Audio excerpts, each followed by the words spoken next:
אני אמורה ללדת בסביבות סוף יוני ככה. אני גר בתל אביב. אני ואת לצידי, את עולמי, מזה כבר שנים. האמת שאני רציתי אצלי בבית, כן. בכלל, באופן עקרוני, יש לי בעיה עם הממסד הרפואי. אני יודעת שאם אני אגיע לבית של חולים, במצב כזה, אז פשוט אני אתעצבן, וזה יהיה לי לא טוב. כי אני נורא מתעצבנת. אני מתעצבנת נורא בקלות במקומות כאלה. הרבה יחילות.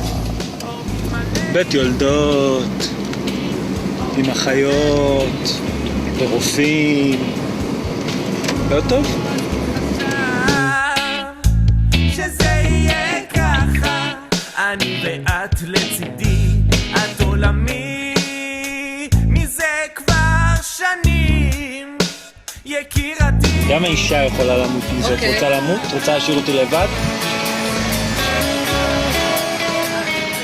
למה אנחנו לא יכולים להיות כמו כל הזוגות האלה? הולכים לבית חולים, יולדים עם אפידורל, ונגמר הסיפור. לא, מירי ועמית יולדים בבית. נעמוד על המשמר, כן כן,